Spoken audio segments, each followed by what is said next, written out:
Hello, hello! Welcome to Shelf Defiance. I am your disembodied narrator.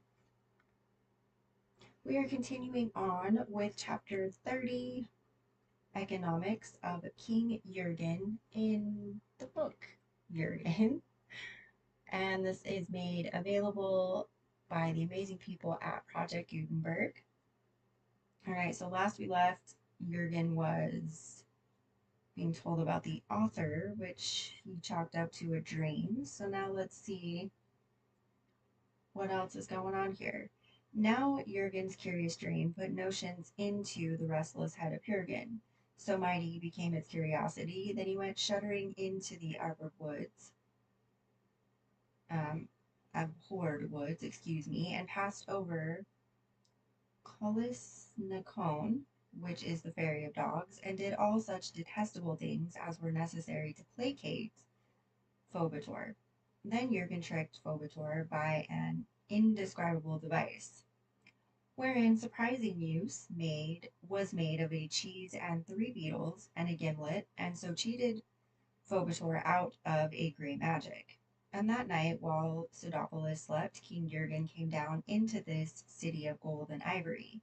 Jurgen went with distaste among the broad-browed and great-limbed monarchs of Pseudopolis, for they reminded him of things that he had long ago put aside, and they made him feel unpleasantly ignoble and insignificant.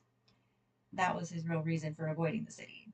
Now he passed between unlighted and silent palaces, walking in deserted streets where the moon made ominous shadows.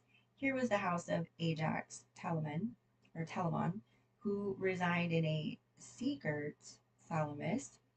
Here that of godlike Philoctetes.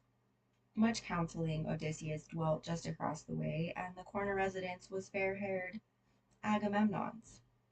In the moonlight, Jurgen easily made out these names engraved upon the bronze shields that hung beside each doorway. To every side of him slept the heroes of old song, while Jurgen skulked under their windows. He remembered how incuriously, not even scornfully, these people had overlooked him on that disastrous afternoon when he had ventured into Pseudopolis by daylight, and a spiteful little gust of rage possessed him, and Jurgen shook his fist at the big silent palaces. Yah! He snarled, for he did not know at all what it was that he desired to say to those great stupid heroes who did not care what he said, but he did know that he hated them. Then Jurgen became aware of himself growling there like a kicked cur who was afraid to bite, and he began to laugh at this Jurgen. Your pardon, gentlemen of Greece, says he with a wide ceremonious bow, and I think the information I wished to convey was that I am a monstrous clever fellow. Jurgen went into the largest palace and crept stealthily by the bedroom of Achilles, king of men, treading a tiptoe, and so came at last into a little room paneled with cedar wood where slept Queen Helen. She was smiling in her sleep when he had lighted his lamp with due observance of the grey magic. She was infinitely beautiful, this young Dorothy whom people hereabouts, through some odd error, called Helen. For Jurgen saw very well that this was Count Emmerich's sister, Dorothy La Desiree, whom Jurgen had vainly loved in the days when Jurgen was young alike in body and heart. Just once he had won back to her in the garden between dawn and sunrise, but he was then a time-battered verger whom Dorothy did not recognize. Now he returned to her, a king, less admirable, it might be, than some of the many other kings without realms who slept now in Pseudopolis, but still very fine in his borrowed youth, and, above all, armored by a grey magic, so that improbabilities were possible. And Jurgen's eyes were furtive, and he passed his tongue across his upper lip from one corner to the other, and his hand went out toward the robe of violet-colored wool which covered the sleeping girl, for he stood ready to awaken Dorothy La Desiree in the way he often awoke Chloris. But a queer thought held him.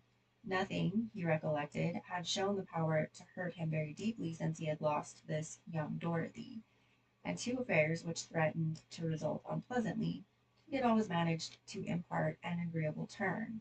Since then, by virtue of preserving a cool heart, what if by some misfortune he were to get back his real youth, and were to become again the flustered boy who blundered from stammering rapture to wild misery and back again, at the least word or gesture of a golden-haired girl. Thank you, no, says Jurgen. The boy was more admirable than I, who am by way of being not wholly admirable. But then he had a wretched time of it by and large. This it must be. No, thus it must be, that my real youth lies sleeping here, and for no consideration would I reawaken it. And yet tears came into his eyes for no reason at all, and it seemed to him that the sleepless woman here at his disposal was not the young Dorothy whom he had seen in the garden between dawn and sunrise, although the two were curiously alike, and that of these no, and that of the two, this woman here was somehow infinitely the lovelier. Lady, if you indeed be the swan's daughter, long and long ago there was a child that was ill, and his illness turned to a fever, and in his fever he arose from bed one night, saying that he must set out for Troy because of his love for Queen Helen. I was once that child. I remember how strange it seemed to me I should be talking such nonsense. I remember how the warm room smelt of drugs, and I remember how I pitied the trouble in my nurse's face, drawn and old in the yellow lamplight, for she loved me and she did not understand, and she pleaded with me to be a good boy and not to worry my sleeping parents.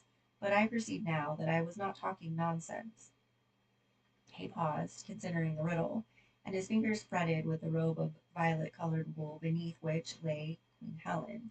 Yours is that beauty of which men know by fabulous report alone, and which they may not ever find, nor ever win to quite. And for that beauty I have hungered always, even in childhood. Toward that beauty I have struggled always, but not quite wholeheartedly. That night forecast my life. I have hungered for you, and Jurgen smiled here, and I have always stayed a passably good boy, lest I should, beyond reason, disturb my family, for to do that, I thought, would not be fair. And still I believe for me to have done that would have been unfair. He grimaced at this point, for Jurgen was finding his scruples inconveniently numerous. And now I think that what I do tonight is not quite fair to Chloris, and I do not know what thing it is that I desire, and the will of Jurgen is a feather in the wind. But I know that I would like to love somebody as Chloris loves me, and so, no, and as so many women have loved me. And I know that it is you who have prevented this, Queen Helen, at every moment of my life since the disastrous moment when I first seemed to find your loveliness in the face of Madame Dorothy.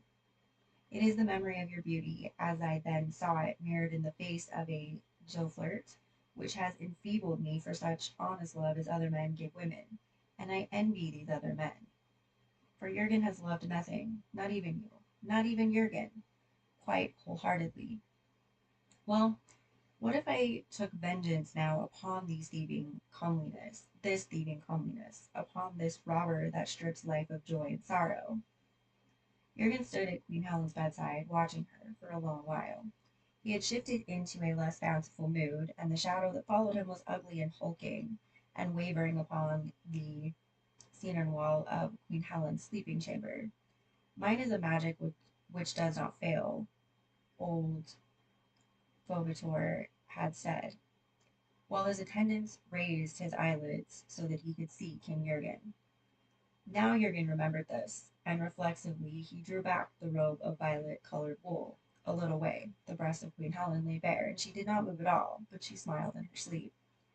Never had Jurgen imagined that any woman could be so beautiful nor so desirable as this woman, or that he could ever know such rapture.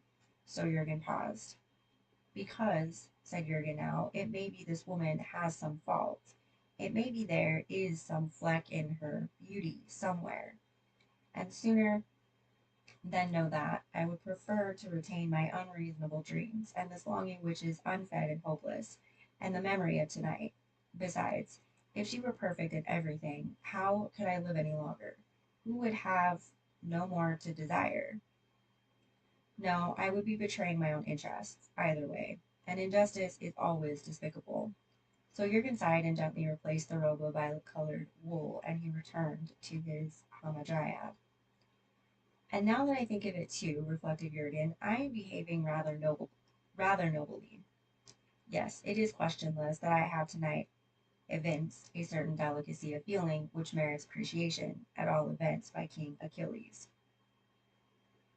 And that's the end of chapter 30. That was horrific. I mean, that's not noble to go in and undress a woman, even slightly. Okay, I don't care for that chapter. Let me know what you thought of it. I thought that was going a completely different way. All right, well, thank you for joining me. See you next time.